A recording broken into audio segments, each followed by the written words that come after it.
अभी भारत की supreme court ने धर्मांतरण के मुद्दे पर बेहद गंभीर टिप्पणी करते हुए कहा कि धर्मांतरण एक गंभीर मुद्दा है, इसे राजनीतिक रंग न दें। लेकिन भारत का शासक वर्ग जब तक किसी भी मुद्दे को राजनीतिक रंग न दे तो उसके लिए सत्ता की राहें आसान नहीं होती और इन तमाम धार्मिक मुद्दों को राजनीतिक रंग देकर ही उनके लिए सत्ता का ध्रुवीकरण होता है और जनमत संग्रह बड़ी तेजी के साथ बढ़ता है, जिससे वो सत्ता पर काबिज रहते हैं और सत्ता पर काबिज रहने के बाद वो लोकतंत्र के जो 4 पिलर हैं, विधायिका, कार्यपालिका, न्यायपालिका और मीडिया, उनको अपनी उंगली पर नचाने का दुस्साहस करते रहते हैं और इस तरह के गैर संवैधानिक बातें लगातार करते रहते हैं, जिससे उनका फलाव हो। सुप्रीम कोर्ट ने क्या कहा, मैं थोड़ा सा आपको बताता हूं।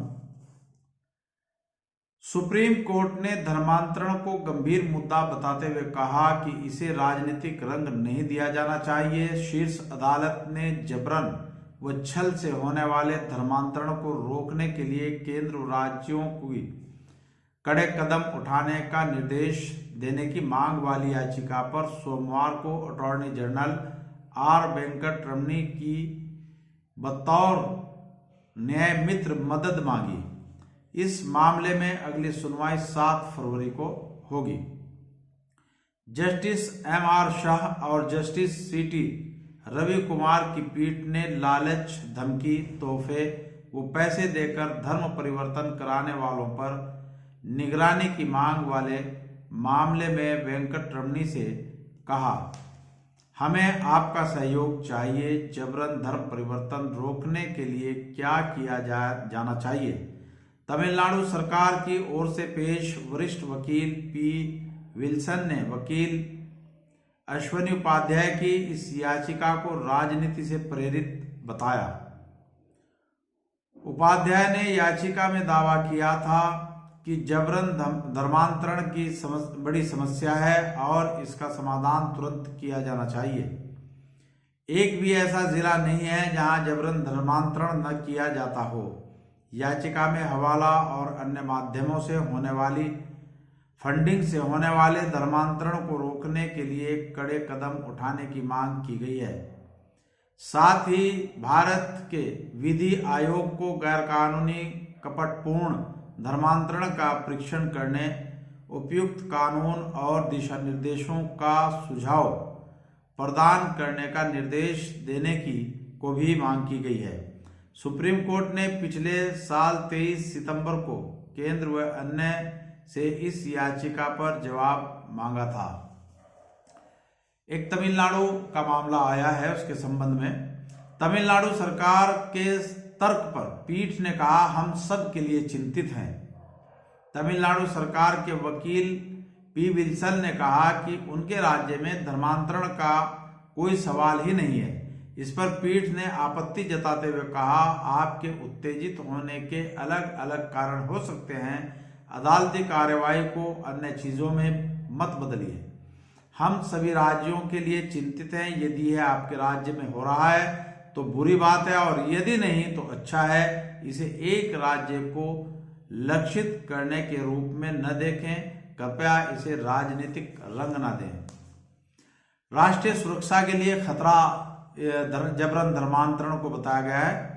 सुप्रीम कोर्ट ने 5 दिसंबर को जबरन धर्मांतरण को राष्ट्रीय सुरक्षा के लिए खतरा मानते हुए कहा था कि यह नागरिकों की धार्मिक स्वतंत्रता का अतिक्रमण कर सकता है।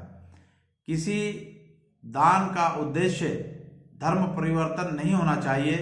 जबरन धर्मांतरण गंभीर मुद्दा है जो संविधान की भावना के खिलाफ है। केंद्र इससे निपटने के लिए गंभीर प्रयास करे।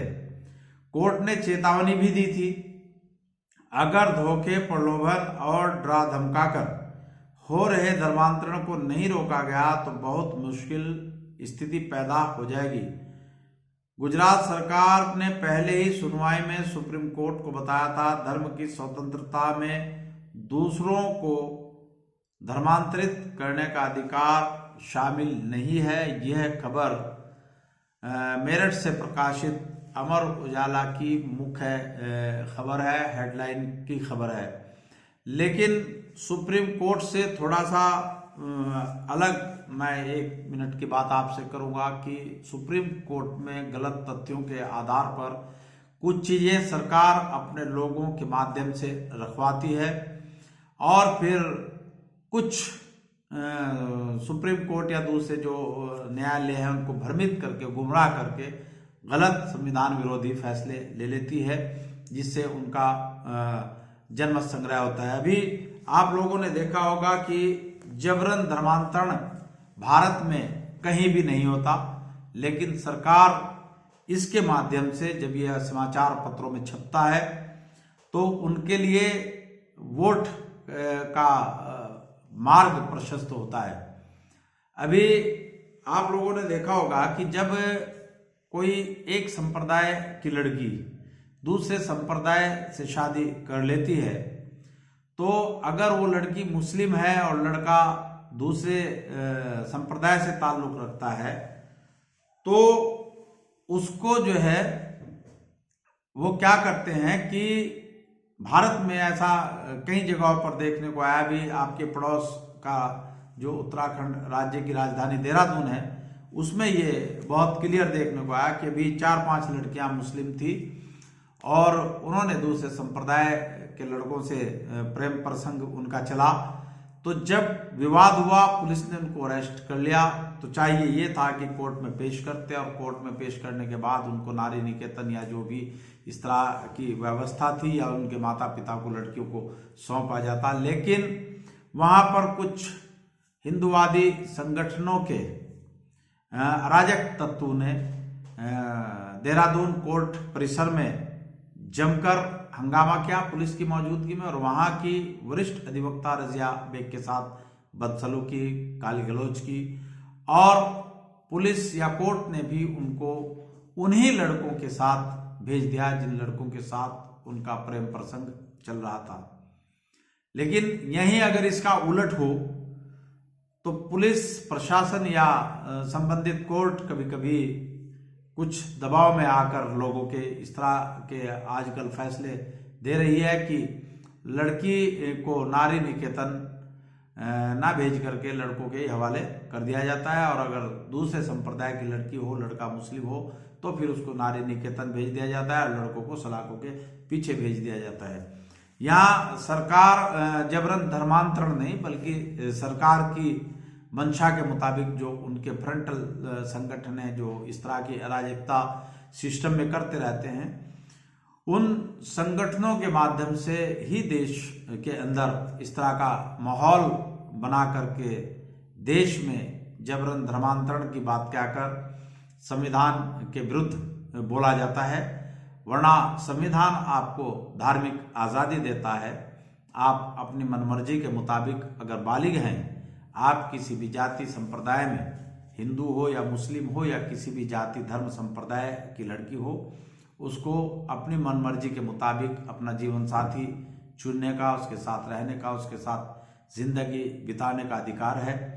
लेकिन यहाँ सरकार संविधान के विरोध में संविधान की आड़ लेकर ही चुपचाप काम कर रही है। इस पर सुप्रीम कोर्ट ने जो टिप्पणी की है वो भी सराहनीय है कि धर्मांतरण एक गंभीर मुद्दा है, इसको राजनीतिक रंग न दें, क्योंकि जबरन धर्मांतरण अगर होता है तो ये संविधान के भी खिलाफ है और अगर संविधान की आड़ लेकर संविधान न्यायालयों को गुमराह करके इस तरह की बातें की जाती है तो ये भी संविधान के खिलाफ है।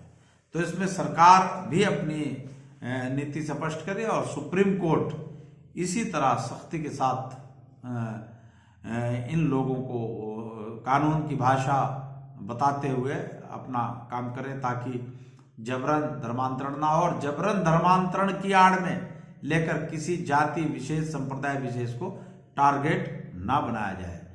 तो बहरहाल सुप्रीम कोर्ट का ये एक सराहनीय कदम है और मुझे उम्मीद है कि सुप्रीम कोर्ट इसमें निष्पक्ष और निर्भीक होकर अपना जो भी फैसला होगा, जो राय होगी वो देगी, ताकि देश में संविधान सुरक्षित रखा जा सके। साथियों, आपने मुझे एडवोकेट इंतखाब आज़ाद को सुना, उसके लिए आपका बहुत बहुत धन्यवाद। साथ ही मैं एडवोकेट इंतखाब आज़ाद आपसे ये भी दरख्वास्त करूँगा कि आप अपने मोबाइल में यूट्यूब चैनल को सब्सक्राइब करते हुए वीडियो को शेयर करने का कष्ट करें। जय मूल निवासी, जय भीम, जय संविधान, खुदा हाफिज।